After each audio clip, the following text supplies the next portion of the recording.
ঘটনায় হাসিনা সহ 7 জনের বিরুদ্ধে ট্রাইব্যুনালে অভিযোগ দিলেন সালাউদ্দিন। রাজনৈতিক দলগুলোর মতামতের আলোকেই হবে জুলাই সনদ, অধ্যাপক আলী রিয়াজ। আজও দেশের বিভিন্ন স্থান দিয়ে 34 জনকে পুশিন করেছে বিএসএফ। হাটে পশুর তুলনায় বিক্রি কম, খাদ্যের মূল্য অনুপাতে গরু মহিষের দাম পাচ্ছে না, অভিযোগ বিক্রেতাদের।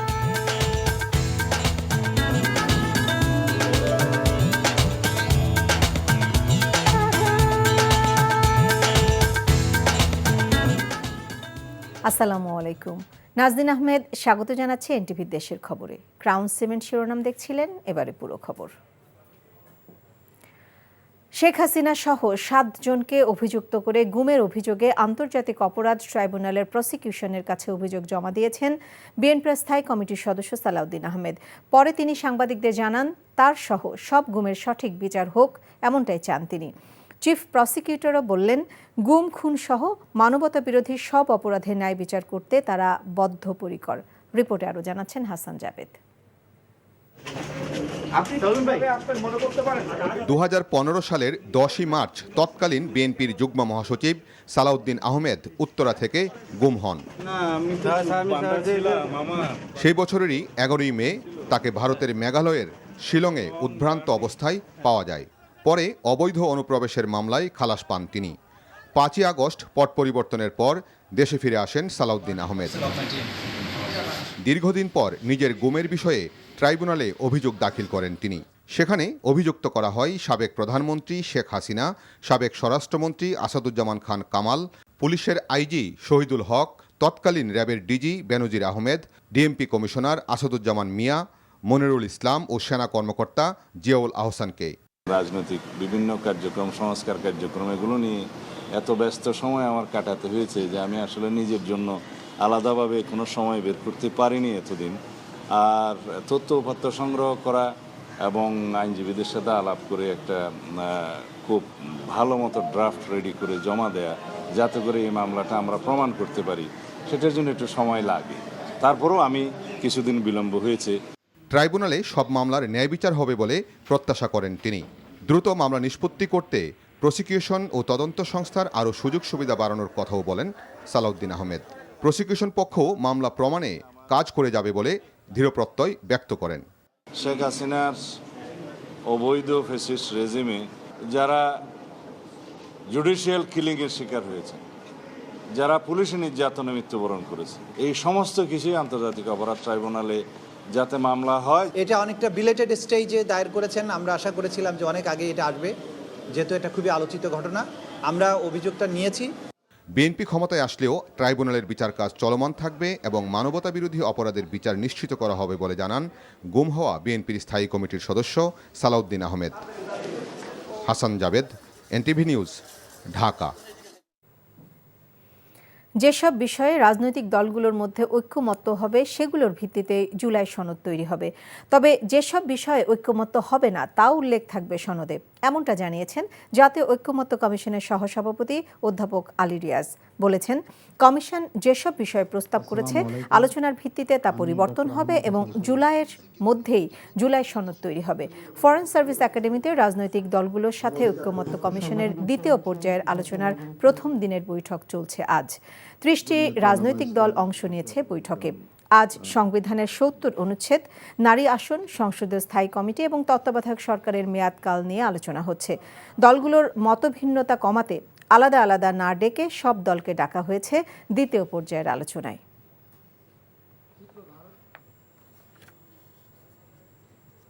দলের পক্ষ থেকে বা তারও আগে কমিশনের পক্ষ থেকে একটা প্রস্তাব আছে, সেটাই চূড়ান্ত কথা নয়। 2 মাস আপনাদের পক্ষ থেকে যে মতামত দেওয়া হয়েছে, তার সঙ্গে সঙ্গে যে আলোচনা হয়েছে, তার ভিত্তিতে পরিবর্তিত হয়েছে। আমরা সেই পরিবর্তনের জায়গাটাকেই বরঞ্চ ধরব, যে সেটাকেই আমরা জাতীয় সনদে অন্তর্ভুক্ত করতে চাই এবং সেটা আপনাদের সম্মতির ভিত্তিতেই চাই। এটা তো কমিশনের একার সিদ্ধান্ত নয়, আপনাদের সকলের সম্মতি থাকলে আমরা সেভাবে সেটাকে অন্তর্ভুক্ত করব। তো এবং সেইটুকু আমরা অর্জন করতে চাই আগামী যেই এই পর্যায়ের আলোচনা সেটাতে। ফরেন সার্ভিস একাডেমিতে আছেন আমাদের সিনিয়র করেসপন্ডেন্ট নিয়ামুল আজিজ সাদেক। সাদেক, ঐক্যমত্য কমিশনের সাথে রাজনৈতিক দলের আলোচনা প্রসঙ্গে আপনার কাছে কি তথ্য আছে? এইমাত্র আলোচনা শেষ হয়েছে। সর্বশেষ আলোচনা আমরা যেটি দেখেছি, বিএনপির স্থায়ী কমিটির সদস্য সালাউদ্দিন আহমেদ তিনি বলেছেন যে 70 অনুচ্ছেদ নিয়ে এর আগে যে আলোচনাগুলো হয়েছে সেগুলো আমাদেরকে জানিয়েছিলেন। তিনি বলেছেন 70 অনুচ্ছেদের বিশেষ করে যে আস্থা ভোটের যে বিষয়টি, নিজ দলের বিপক্ষে ভোট দেওয়া, ফ্লোর ক্রসিং, সেটি কোনোভাবেই করা যাবে না, কারণ সেক্ষেত্রে কিন্তু সাংবিধানিক শূন্যতা তৈরি হবে। এবং একই সাথে তিনি সাংবিধানিক কোনো ক্ষেত্রে বক্তব্য নেওয়ার ক্ষেত্রে যেন অবশ্যই এই 70 অনুচ্ছেদটাকে না নেওয়া হয় সেই কথা বলেছে। এবং একই সাথে অর্থ বিলের ক্ষেত্রেও তিনি বলেছেন, মোটা দাগে বলা যায় অর্থ বিল এবং সাংবিধানিক বিষয়ে সাথে বিএনপি আরও একটি বিষয়ের কথা বলেছে, সেটি হচ্ছে যে জরুরি কোনো ক্ষেত্র তৈরি হলে সেক্ষেত্রে যাতে নিরাপত্তার ক্ষেত্রে কিন্তু একটি বিশেষ বাস্তবায়নের দাবি থাকে, সেক্ষেত্রে তারা বলেছেন যে নতুন একটি বিষয় এই ক্ষেত্রে যুক্ত করার প্রয়োজন। কিছুক্ষণ আগে দ্বিতীয় দফার বৈঠক শেষ হয়েছে। দ্বিতীয় দফার বৈঠকেও বিএনপির পক্ষ থেকে বলা হয়েছে যে নারী সংসদ সদস্য যেটি রয়েছে সেটি 100 করা যাবে, কিন্তু সেক্ষেত্রে কিন্তু সংরক্ষিত আসন হিসেবে আগে যেভাবে ছিল ঠিকভাবে থাকা উচিত। ঘূর্ণায়মান পদ্ধতি বা সরাসরি নির্বাচনের যে কথা বলা হয়েছিল সেটির পক্ষে তারা দ্বিমত পোষণ করেছে। তবে এনসিপি এই ক্ষেত্রে কিন্তু তারা একমত হয়েছেন। তারা বলেছেন হ্যাঁ, যে ঘূর্ণায়মান পদ্ধতিতে এবং একের পর এক তারা এ ধরনের কাজগুলো করে যেতে পারবেন। আজকে প্রথম দিনের দ্বিতীয়বারের মতো এই কার্যক্রমটি চলছে। 30টি দল কিন্তু অংশগ্রহণ করছে এবং ঐক্যমতের ভিত্তিতে আগামী মাসে একটি জুলাই চার্টার তৈরি হতে পারে বলে জানানো হয়েছে। জানছিলাম জাতীয় ঐক্যমত্য কমিশনের সাথে রাজনৈতিক দলের বৈঠকের খবর। পঞ্চগড়, ময়মনসিংহ ও চাঁপাইনবাবগঞ্জ সীমান্ত দিয়ে আরও 56 জনকে পুশিন করেছে বিএসএফ। সোমবার মধ্যরাতে পঞ্চগড় সদর উপজেলার সিং রোড এবং ঘাগড়া সীমান্ত দিয়ে নারী, পুরুষ, শিশুসহ 26 জন বাংলাদেশিকে পুশিন করেছে বিএসএফ। বিজিবি তাদের আটক করে সদর থানায় হস্তান্তর করেছে। তারা কুড়িগ্রামের বিভিন্ন উপজেলার বাসিন্দা। ময়মনসিংহের সীমান্তবর্তী ধোবাউড়া ও হালুয়াঘাট সীমান্ত দিয়ে আরও 22 জনকে পুশিন করেছে ভারতীয় সীমান্তরক্ষী বাহিনী বিএসএফ। মুন্সিপাড়া ক্যাম্পে তাদেরকে জিজ্ঞাসাবাদ করা হচ্ছে। চাঁপাইনবাবগঞ্জের চান শিকারি সীমান্ত দিয়ে ভারত থেকে বাংলাদেশে অনুপ্রবেশের সময় 8 জনকে আটক করেছে বিজিবি। ভোরে সীমান্তের শূন্য রেখা থেকে তাদের আটক করা হয়। পরে তাদের ভোলাহাট থানায় হস্তান্তর করা হয়। এদিকে ভারতে অনুপ্রবেশের দায়ে আটক 3 বাংলাদেশিকে বিজিবির কাছে হস্তান্তর করেছে বিএসএফ। সকালে নেত্রকোনা দুর্গাপুর উপজেলার বিজয়পুর সীমান্তের শূন্য রেখায় পতাকা বৈঠকের মাধ্যমে এই 3 জনকে হস্তান্তর করা হয়। মৃত ভারতীয় নাগরিকের বাংলাদেশে বসবাসরত পরিবারকে শেষবার দেখার সুযোগ দিয়ে সীমান্তে মানবিকতা দৃষ্টান্ত স্থাপন করল বিজিবি। গতরাতে নদিয়া জেলার চাপড়া থানার গোংড়া গ্রামের নিজ বাড়িতে মৃত্যুবরণ করেন লেজিনা বেগম নামের এক ভারতীয় নাগরিক। তার 2 মেয়ে বিবাহসূত্রে স্বামী সন্তান নিয়ে বাংলাদেশে বসবাস করছেন। পরিবারের আবেদনের প্রেক্ষিতে বিজিবি ও বিএসএফ এর সম্মতিক্রমে সকালে সীমান্তের মেইন পিলারের কাছে শূন্য লাইনে শান্তিপূর্ণভাবে লাশ দেখানোর ব্যবস্থা করা হয়।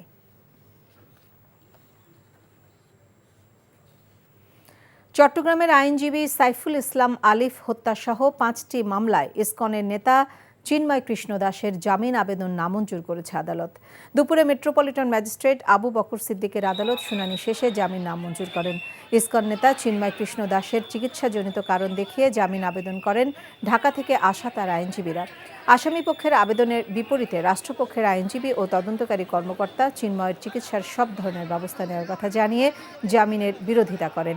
এর আগে 6 মে 4টি মামলায় চিন্ময়কে গ্রেপ্তার আবেদন মঞ্জুর করেন আদালত। রংপুরে বেড়াতে আসা 2 ইরানি নাগরিকের উপর হামলা ও ছিনতাইয়ের ঘটনায় যৌথ বাহিনীর হাতে আটক 4 আসামিকে আদালতের মাধ্যমে জেল হাজতে পাঠানো হয়েছে। দুপুরে রংপুর জেলা ম্যাজিস্ট্রেট আমলি আদালতের মাধ্যমে তাদেরকে জেল হাজতে পাঠানো হয়। কোর্ট পুলিশ পরিদর্শক মোহাম্মদ আমিনুল ইসলাম বলেন, অভিযুক্ত 4 জনকে আটকের পর গতরাতেই পুলিশ বাদী হয়ে তারাগঞ্জ থানায় মামলা করেন। দুপুরে আসামিদের আদালতে নেওয়া হয়। আদালত তাদের জামিন নামঞ্জুর করে জেল হাজতে প্রেরণ করেন। গতরাতে তারাগঞ্জ উপজেলার দক্ষিণ গনিরামপুর এলাকায় ঠিকানা ভুল করে 2 ইরানি নাগরিক সেখানে গেলে কয়েকজন দুর্বৃত্ত তাদের কাছ থেকে বৈদেশিক মুদ্রা, পাসপোর্ট কেড়ে নিয়ে মারধর করে। খবর পেয়ে যৌথ বাহিনী তাদের উদ্ধার ও ছিনতাই হামলার সাথে জড়িত 4 জনকে আটক করে। পার্বত্য চট্টগ্রামের কেএনএফ সদস্যদের ইউনিফর্ম উদ্ধারের ঘটনায় ওয়েল গ্রুপের পরিচালক তারিকুল ইসলাম সহ ৩ জনকে ৫ দিনের পুলিশ রিমান্ড মঞ্জুর করেছে আদালত। দুপুরে চট্টগ্রাম মেট্রোপলিটন ম্যাজিস্ট্রেট আদালতের বিচারক মোহাম্মদ ইব্রাহিম খলিল শুনানি শেষে ৩ আসামির রিমান্ড মঞ্জুর করেন। পুলিশ জানায়, নগরীর মোহরা শিল্পনগর ওয়েল গ্রুপের কারখানা ওয়েল ফেব্রিক্সে অভিযানের পর প্রতিষ্ঠানের পরিচালক তারিকুল ইসলাম, তহিদুল ইসলাম ও আতিকুর রহমানকে ১০ দিন রিমান্ডের আবেদন করেন। আদালত শুনানি শেষে ৩ জনকে ৫ দিন করে রিমান্ড মঞ্জুর করেন। পবিত্র ঈদ উল আজহার আর মাত্র কয়েকদিন বাকি। মৌলভীবাজার, রাজশাহী, চট্টগ্রাম, শরীয়তপুর সহ বিভিন্ন জেলায় ইতোমধ্যে জমে উঠেছে কোরবানির পশুর হাট। পশুর দাম নিয়ে মিশ্র প্রতিক্রিয়া জানিয়েছেন ক্রেতারা। আহমেদ শরীফের ডেস্ক রিপোর্ট। কোরবানির ঈদকে সামনে রেখে মৌলভীবাজারের ৭ উপজেলায় স্থায়ী ও অস্থায়ী মিলে মোট ৫৭টি পশুর হাট বসেছে। হাটে আসা ক্রেতারা বলছেন, বিগত সময়ের চেয়ে এই বছর কোরবানির পশুর দাম অনেকটা বেশি। আর বিক্রেতারা বলছেন, হাটে ক্রেতার সংখ্যা কম। কাস্টমার তো নাই, আর গরুর দাম চাই ১৩০, ১,১৫,০০০ হইলে বেচিলিম। যথেষ্ট গরু আছে, আমরা চেষ্টা করি আর কি, আমরা একটা বাজেট আছে। দামাদর মোটামুটি দাম দর কাছাকাছি দাম দর, তবে ক্রেতারা ছাড় নাই এখন, কিন্তু আর একটু পরে কিন্তু স্যার। রাজশাহীতে জমে উঠেছে কোরবানির পশুর হাট, তবে হাটে যে হারে গরু ও মহিষ আসছে সে তুলনায় বিক্রি হচ্ছে কম। বিক্রেতারা বলছেন, পশুখাদ্যের দাম যে হারে বাড়ছে সে তুলনায় গরু মহিষের দাম তারা পাচ্ছেন না। এদিকে হাটে আসা ক্রেতা বিক্রেতাদের নিরাপত্তায় বাড়তি প্রস্তুতি নিয়েছে র্যাব। কোরবানির ঈদকে সামনে রেখে জমজমাট হয়ে উঠেছে শরীয়তপুরের পশুর হাটগুলো। পশুর দাম কিছুটা কম হওয়ায় ক্রেতারা খুশি থাকলেও গোখাদ্যের দাম বাড়ায় খরচ বেড়ে যাওয়ায় ক্ষোভ প্রকাশ করেছেন বিক্রেতারা। জেলায় এবছর ২৪টি গরুর হাট বসেছে। হাটের নিরাপত্তায় পুলিশ মোতায়েন করা হয়েছে। এবছর গরুর দাম কমে যাইতেছে, এবার গরুর দাম অনেক বেশি, গুড়ার দাম অনেক বেশি, আগের মূল্য থেকে এখন গরুর দাম একটু কম। চট্টগ্রামে কোরবানির পশুর বাজারে গরুর পাশাপাশি উট কেনার সুযোগ পাচ্ছেন ক্রেতারা। কর্ণফুলী উপজেলার মজ্জারটেক সিডিয়া আবাসিক মাঠে আনা হয়েছে ৩টি উট। যশোরের বেনাপোল ফিরোজ মামুন ডেইরি ফার্ম থেকে চট্টগ্রামে নিয়ে আসা হয় উটগুলো। প্রতিটি উটের দাম চাওয়া হয়েছে ৩০ থেকে ৩৫ লাখ টাকা। আহমেদ শরীফ, এনটিভি নিউজ ডেস্ক। টাঙ্গাইলের মির্জাপুরে ঢাকা-টাঙ্গাইল মহাসড়কে ডাকাতির ঘটনায় ৫ জনকে গ্রেফতার করেছে পুলিশ। দুপুরে টাঙ্গাইল জেলা পুলিশের কার্যালয়ে এক প্রেস ব্রিফিংয়ে পুলিশ সুপার মিজানুর রহমান এই তথ্য জানান। গ্রেপ্তারকৃতরা হলেন বাগেরহাটের রোমান, বরিশালের সোহাগ হোসেন, আরিফ হোসেন, আব্দুল হাকিম ও পটুয়াখালীর মিলন শিকদার। গত ৩১ মে রাতে জর্ডান প্রবাসী বিউটি আক্তার ও তার পরিবারের সদস্যরা শাহজালাল বিমানবন্দর থেকে একটি গাড়ি ভাড়া করে গ্রামের বাড়ি বগুড়ায় যাচ্ছিলেন। পথিমধ্যে ঢাকা-টাঙ্গাইল মহাসড়কে মির্জাপুরে এলাকায় গতিরোধ করে ডাকাত দল। এ সময় তাদের কাছে থাকা টাকা ও ৫টি মোবাইল নিয়ে যায় তারা। আওয়ামী লীগের সময়ে যে বাজেট পেশ করা হয়েছিল সেই বাজেটের বৃহৎ অংশ তারা চুরি, ডাকাতি ও পাচার করেছে বলে মন্তব্য করেছেন বিএনপির চেয়ারপারসনের উপদেষ্টা আমানুল্লাহ আমান। দুপুরে সাভারের হেমায়েতপুরে শহীদ রাষ্ট্রপতি জিয়াউর রহমান জিয়ার ৪৪তম শাহাদাত বার্ষিকী উপলক্ষে আয়োজিত অনুষ্ঠানে তিনি এই মন্তব্য করেন। এ সময় তিনি আরও বলেন, অন্তর্বর্তীকালীন সরকার চেষ্টা করছেন একটা সফল নির্বাচনের। এটি সবার প্রত্যাশা। তেঁতুলছড়া ইউনিয়ন বিএনপির সভাপতি হাজী মোহাম্মদ মহিউদ্দিনের সভাপতিত্বে অনুষ্ঠিত দোয়া মাহফিল ও আলোচনা সভায় আরও উপস্থিত ছিলেন সাভার থানা বিএনপির সাবেক সভাপতি হাজী জামাল উদ্দিন সরকার, উপজেলা বিএনপির সাবেক সাধারণ সম্পাদক হাজী কাফিল উদ্দিন। আলোচনা সভা শেষে দোয়া মাহফিল ও খাবার বিতরণ করা হয়।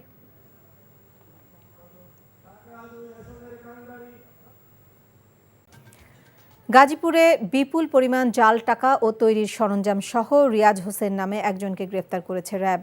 গোপন সংবাদের ভিত্তিতে গতরাতে র্যাবের একটি দল রিয়াজ হোসেনের বাড়িতে অভিযান চালায় এবং তাকে গ্রেফতার করে। এ সময় তার কাছ থেকে জাল টাকা তৈরির মেশিন এবং মোট ১০,৬৫০০ টাকার জাল নোট উদ্ধার করা হয়।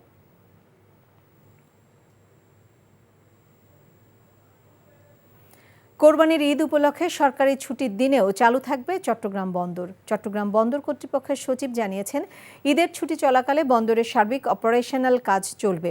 একই সাথে স্বাভাবিক কাজ চলবে কাস্টমস হাউসে।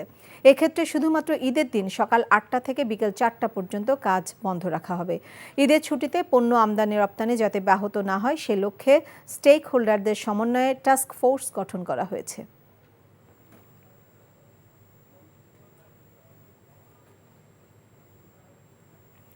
সপ্তাহব্যাপী নানা কর্মসূচির মধ্যে শেষ হয়েছে জাতীয় পুষ্টি সপ্তাহ। এ উপলক্ষে করিতায় স্পেনের সহযোগিতায় সাভারের নারীদের স্বাবলম্বী করতে তাদের মাঝে তুলে দেওয়া হয় আর্থিক অনুদান। সাভার উপজেলা পরিষদ মিলনায়তনে অনুদান বিতরণ অনুষ্ঠানে 10টি পরিবারকে খাদ্য পুষ্টি নিশ্চিতকরণের জন্য ঈদ উপহার সামগ্রীর বিতরণের সাথে সাথে আর্থিক সহায়তা প্রদান করা হয়।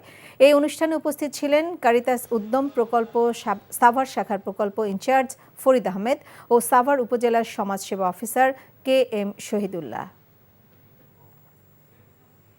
বগুড়ার গাবতলী উপজেলার দুর্গাহাটা ডিগ্রি কলেজের অধ্যক্ষ মোহাম্মদ জাফর হোসেনের দুর্নীতি, নিয়োগ বাণিজ্য ও শিক্ষার্থীদের মার্কশিট, সার্টিফিকেট, রেজিস্ট্রেশন কার্ড কলেজে জমা না দেওয়ার প্রতিবাদে ও তার শাস্তির দাবিতে মানববন্ধন করেছে শিক্ষার্থী, শিক্ষক ও এলাকাবাসী। সকালে কলেজের সামনের সড়কে এই মানববন্ধন অনুষ্ঠিত হয়। এ সময় বক্তারা বলেন, অবিলম্বে শিক্ষার্থীদের গুরুত্বপূর্ণ কাগজ কলেজে জমা দেওয়ার দাবি জানান। এছাড়াও দুর্নীতিবাজ অধ্যক্ষের দৃষ্টান্তমূলক শাস্তি দাবি করেন তারা। খবর শেষ করছি, যাবার আগে ক্রাউন সিমেন্ট শিরোনামগুলো আরেকবার।